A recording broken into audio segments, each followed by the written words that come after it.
Hi, it's Fred Westbrook. Today's date is February 15th, 2002. And I'm in Beverly Hills, California, conducting an interview with Monty Hall for for the Archive of American Television.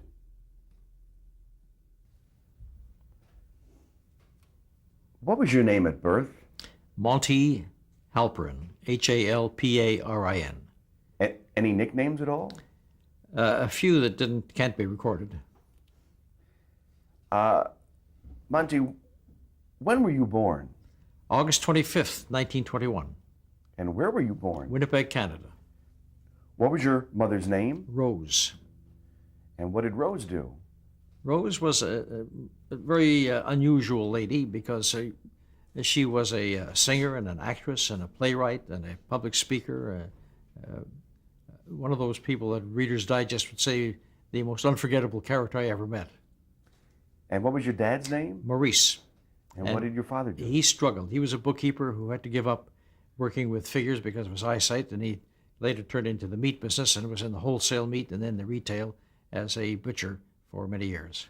Any brothers or sisters? One brother, Robert, living in Toronto, is an attorney. Was your family affected by the Great Depression? Very much so. People have a tendency to say we were so poor but we really felt the pinch of the Depression. We lived in the outskirts of town, moving from the outskirts to farther out to get to cheaper and cheaper rent. It was a very difficult time. My father was working and not making very much of a living. Then he got ill, and my mother had to take over and become the breadwinner as she held down 2 or 3 jobs while he was home recuperating. Where did you grow up? In Winnipeg. And what were your hobbies while you were growing up? My hobby, I think, was almost Walter Mitty-ish. I dreamt of how the things that I would do when I grew up. I was going to be a singer, and then I was going to be an impressionist, and then I was going to be a hockey announcer. And I wasn't big enough or strong enough to be the hockey player or the athlete, so I was going to be the man who broadcast the games. And that was the dream. When I was on a bicycle delivering parcels from my father's butcher shop in the cold of winter when it was 40 below in Winnipeg and you're on top of a bicycle all over the city, freezing to death, what kept me going was this dream that I was always participating. I was broadcasting the Jack Benny Show, and I was playing all the parts in the Jack Benny Show, all the characters, and the Fred Allen Show. And then I was broadcasting an imaginary hockey game. And this is what kept me going through the bitter winter. My dreams carried me through the tough times. What about school? I was very ill as a youngster, very precocious, and was very ill, and I was badly scalded. And from this scalding accident, I was out of school for several months. And then when I recovered, I was very, very weak, and I came down with double pneumonia. In those days when it was very difficult, I don't think they even had penicillin working for you in those days. I was in an oxygen tent for a week. And when I recovered, my doctor said to my mother, this little boy, I don't think will ever reach the age of 20. Well, I reached the age of 20 and 30 and 40 and 50 and so on. As a matter of fact, when I turned 20, I called the doctor to tell him I was still alive, but he was dead. Monty, tell me about your early influences. Did you go to the movies? Did you listen to the radio? Did you read a lot of Radio. newspapers? Well, there were 3 things that kids did. There's no television when I was growing up. So you read a lot. The public library was very important in our lives. We went and took out all kinds of books, whether it was Mark Twain, Tom Sawyer, Huckleberry Finn. There was Booth Tarkington and all those wonderful. These books transported you. They took you away from where you were into another world. And of course, radio, sitting by the radio and closing your eyes, you were inside that program. Your imagination carried you through. When you listened to all these shows, you were there. Not in a studio, you were somewhere in the plot. And radio was a marvelous escape for all of us. What was your one favorite radio show? A favorite radio show in those days? I think in the daytime, there was a show in Canada called The Happy Gang. Bert Pearl and the Happy Gang. It was a variety show, and everyone on the show participated. They all sang. They sang together. They sang duets. They sang and did humor and jokes. And it was a show in the middle of the day that I think, entertained the entire Dominion of Canada. At Saturday night, Foster Hewitt broadcast the hockey games, and once again, you were in the middle of the arena at Maple Leaf Gardens, listening and watching all the action. Sundays, you tuned in and listened to the Eddie Cantor show, or Charlie McCarthy, Edgar Bergen, Charlie McCarthy, and shows of that type. And then, of course, there were other shows like Inner Sanctum, The Green Hornet, and people like that. All of these took you into another place. It was a flight of fancy. You weren't there. You were somewhere else. You were not in your little apartment in Winnipeg. You weren't in the little butcher shop working in the butcher shop. You were transported. Radio was a wonderful way to transport you into another medium. Did your brother have this feeling and love of radio as you did? Well, my brother Bob came along 6 years after me, and I don't know about his dreams, although he had some of the similar feelings. He became a sports writer and put himself through college, writing and so on. And then, of course, he went to law school. Whether his dreams were the same as mine, I don't know. 6 years, a little later, I guess things were just about the same in Canada. This is also pre-television.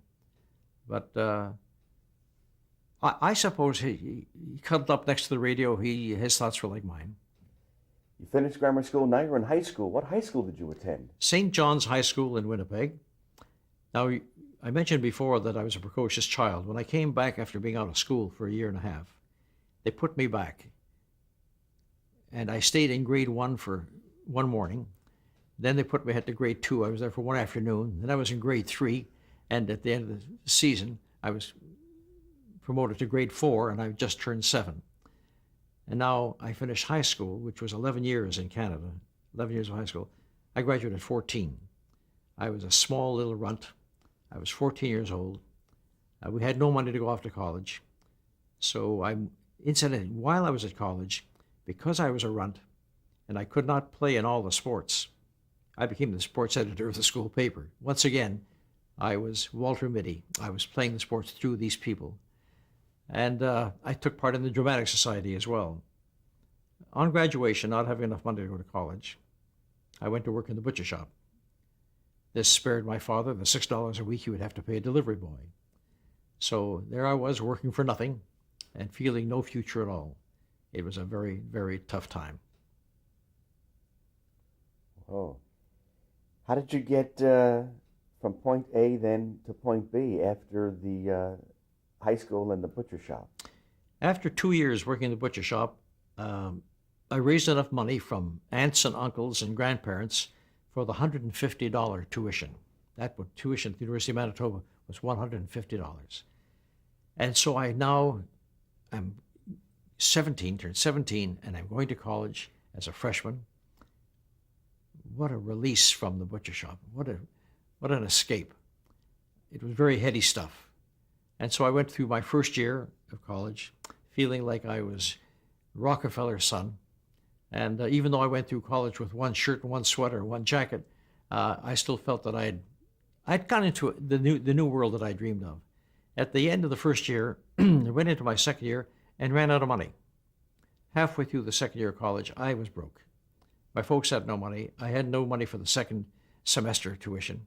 So I dropped out of school and I went to work in a clothing factory for $9 a week. I worked at that clothing factory, and at the end of 1 year, the boss promoted me, gave me $12 a week. But at the same time that happened, a marvelous thing happened in my life. And that was the key change to my entire life. And that's when a man by the name of Max Fried, who was 10 years older than myself, he was 29, I was 19 at the time. His father had died and left him a clothing manufacturing factory across the road from our clothing wholesale where I worked. And one day, he did not really know me. He knew me by name, but not very much more than that.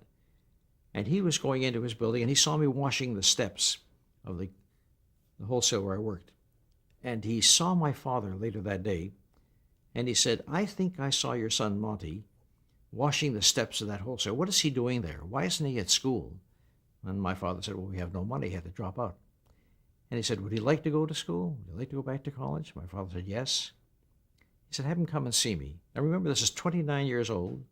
He had not gone to college himself.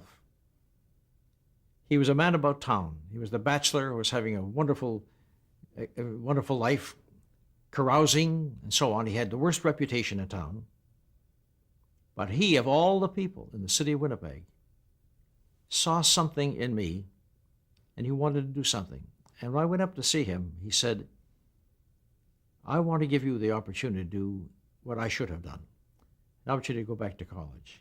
Would you like to go back? And I said, yes. He said, if you will obey my rules, I'll give you the money to go to school. And what were the rules? You go back to college, but you keep an A average. There's no playing around. You're not going to be a playboy.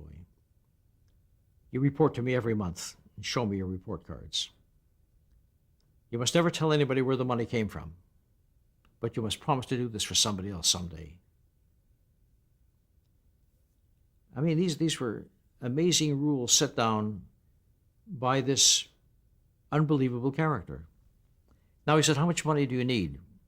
So I sat down, I wrote down that I needed so much for car fare because we lived quite a distance from the university, street car fare and lunches and so on. And I submitted a budget of $2.50 a week. And he looked at it, he said, don't you ever get a Coca-Cola with your lunch? Don't you ever get a haircut? He says, double that to $5 a week. You can't get by on $2.50, so make it $5 a week. And I went back for my second, my third, my fourth year of college, and he paid the way.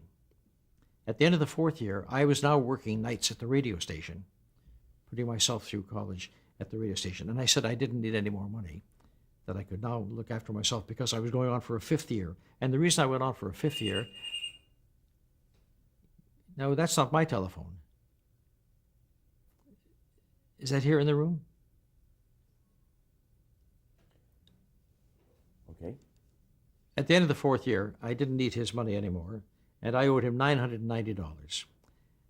And I went off to, I'm going to head of the story, but I went off to Toronto and I worked, and after a year in Toronto, I sent him $100, and then remember I had to pay back every penny. He made that positive.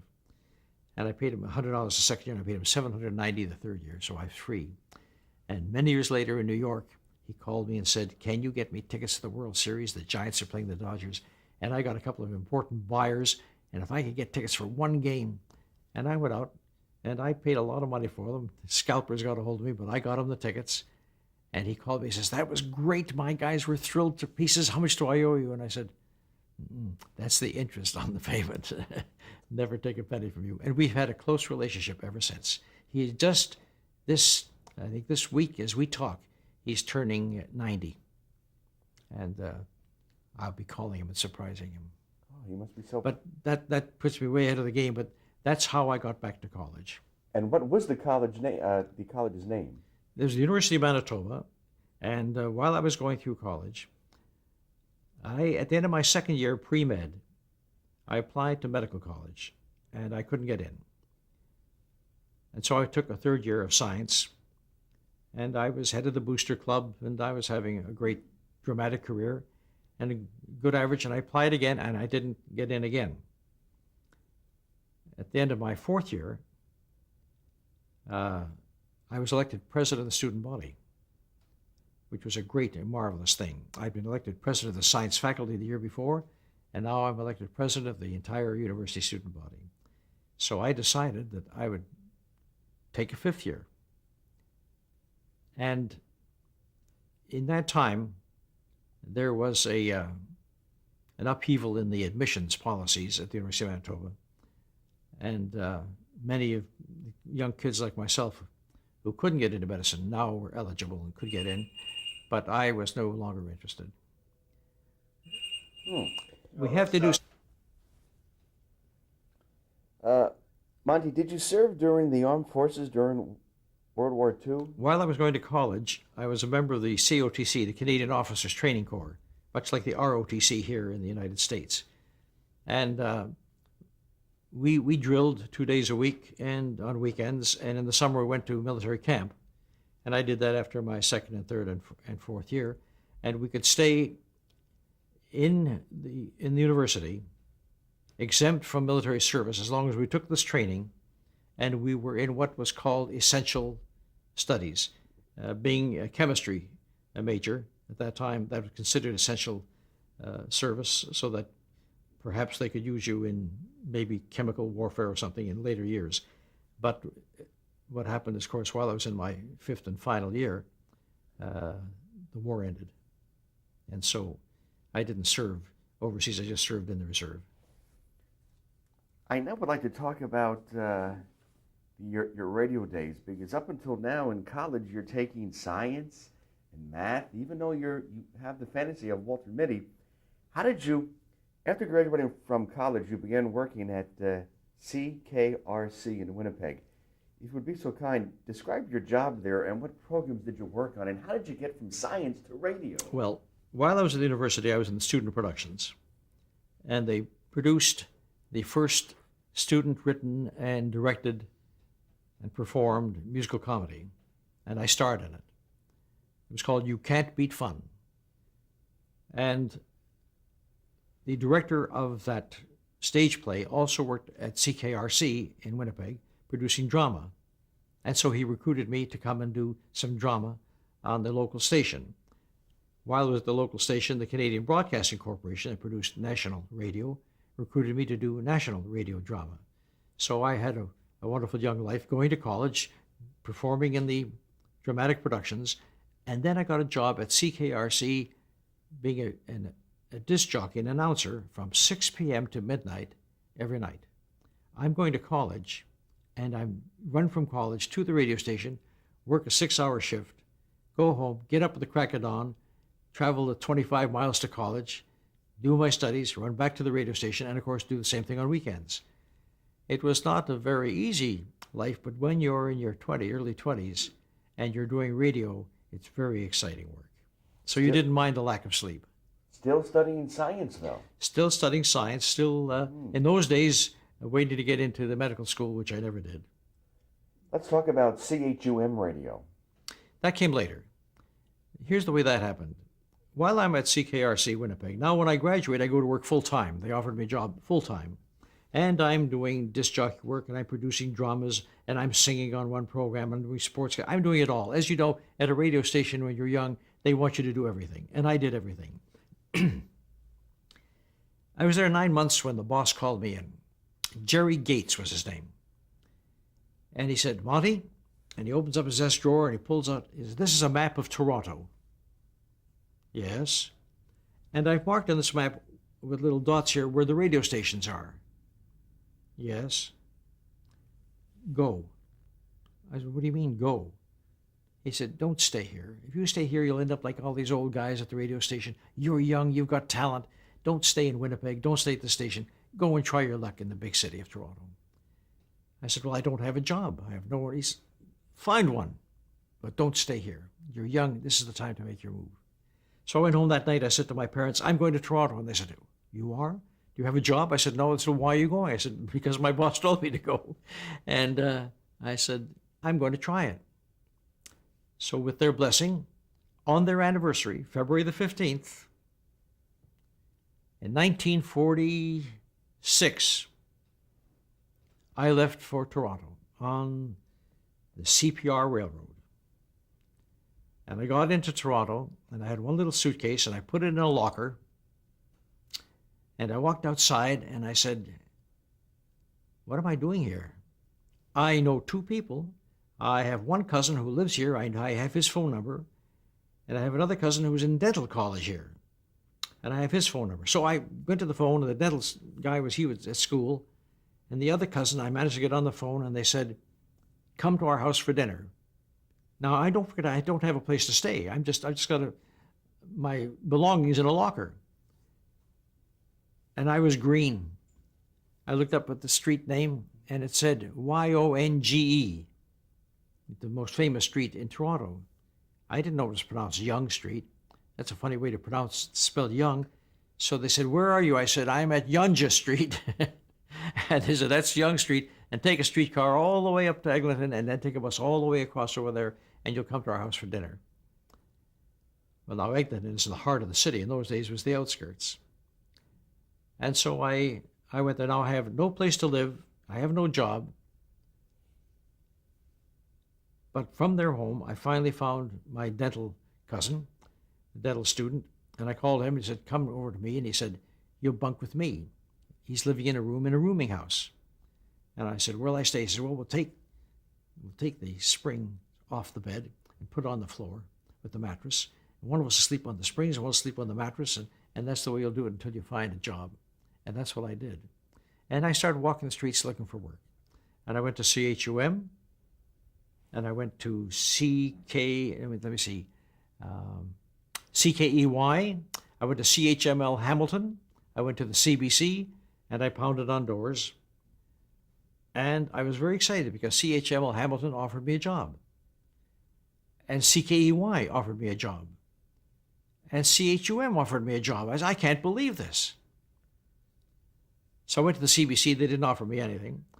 And I said, but I'm so excited. Let's go to Montreal and see what's doing there. Because I had an aunt in Montreal.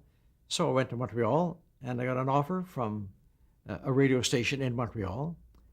And I thought, this is tremendous. I'll go to New York now. So I went to New York, and I found out they didn't know too much about Canada, nor did they care too much about Canada. And I wasn't offered any jobs. So I took the job at CHUM and flew back to Toronto and started working there. I think it was on St. Patrick's Day. I think it was March the 17th in 1946. And the boss said, what do you want to do? I said, I would like to do a morning show as the announcer, but I like to sing. And if I could work with a piano player who could accompany me, I'll sing, we'll play the piano, we'll give weather reports and newscasts, and we'll have a lot of fun for the hour and a half in the morning. And I started a show called Wake Up and Smile with Barry Phillips at the piano and harmonizing with me. Then in the afternoon, at 12 noon, I went to the City Hall and did a show on the City Hall steps called What Do You Think? And I had a wandering microphone, and I'd stop people, ask them the question of the day. And then at 3 o'clock, I went to a theater. I forget, it was Queen's Hall or something like that, and I did an hour variety show with an audience. Now that was great. Here I am, this young guy just came back from New York with a tail between his legs, and now he's working at a metropolitan station like Toronto. He has 3 shows a day, ranging from singing in the morning to an interview show in the afternoon and a variety show in late afternoon. And that was the way I started in Toronto. Oh, incidentally, you may be interested in this. When I started, the boss said to me, Halpern is too long a name. We like short, punchy, anglicized names. So took my name and kept the Monty and cut the Halpern in half and made it Hall, and that's how I became Monty Hall. An interesting sidelight to that is that I always spelled my name M-O-N-T-E. When I acceded to his request to change my name, he took advertising all over the city on billboards and streetcars and so on, and he said M-O-N-T-Y. Well, I wanted the job, so I changed my spelling to M-O-N-T-Y, and it's been like that ever since. What did your mom and dad say all of a sudden now? They were happy. They were happy for me. Monty, talk about the auctioneer. While I was working in Toronto, the interesting thing is I had been doing drama for the CBC in Winnipeg. When I came to Toronto, I could not break into drama. They had their own little company of people, and they weren't going to change that company for some outsider who came from another place, a little stock company of actors, and I couldn't break in. So I tried to do a little bit of sportscasting on the side and so on. And then I got a call one day from a man named, well, let me see, I'm going back to 1947. Yes, what happened is the man I worked for at CHUM, Jack Part, had an idea for a show which he called The Auctioneer, and we put that show not on CHUM, but on another station. I think it was CFRB, and it was called The Auctioneer. And the interesting thing about that show is it stemmed from what he had done in his youth, the owner of the radio station. As in his youth, he traveled the circuit in upstate New York, the Chautauqua circuit, which were medicine shows. Now, the medicine show was people travel and they'd have this, let's say, the side of a railroad car, or whatever it was, or a bus, or a wagon, and they'd let the back down from the wagon, and the man would get up and he would sell patent medicines. But before he sold the patent medicines, he would attract the crowd by saying, "Has anybody here got something? I'll give him a nice shiny silver dollar." And the people would come and he'd say, "Do you have this and do you have that?" And he said, "Do that on the radio show." And so that's how that became part of Let's Make a Deal later on, years later, when I would say, "You've got a hard-boiled egg, if you got a close one," and so on. That stemmed from what they did in those medicine shows on the Chautauqua circuit, with the medicine shows way back in the late 1800s and the early 1900s. The folks who sold the patent medicines, attracting a crowd, used that same formula. Now, the auctioneer, the first part of the show, I auctioned off certain items, and the second half of the show was when I went in the audience asking them for these crazy things. And that's the way it started. That's how it developed into Let's Make a Deal years later. So the auctioneer is a hit, and now you do something else called Who Am I? Before Who Am I starts, I do my first national show with Ray Purdy. Ray Purdy was a producer in town, and that was called Find Your Fortune.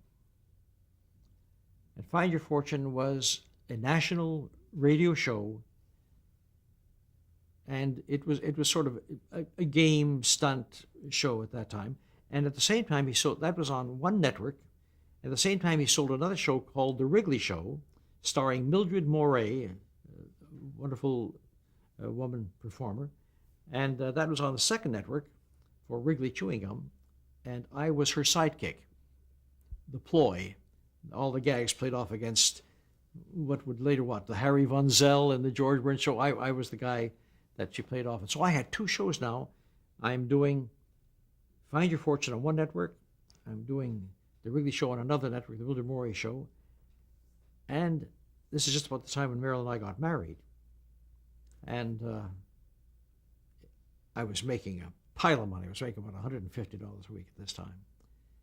Incidentally, the way I met Marilyn was interesting. When I went to see this first cousin, the very first night I was in Toronto, during dinner he said, "We have another cousin on the other side of the family, not related to you, but on the other side of my family. And she's an 18-year-old actress on the Canadian Broadcasting Corporation. She plays Alice in Wonderland, and she plays all those leading parts as an ingenue. You should meet her." And I said, "I don't think I want to meet an 18-year-old actress. I was almost 24, and that was too much for me."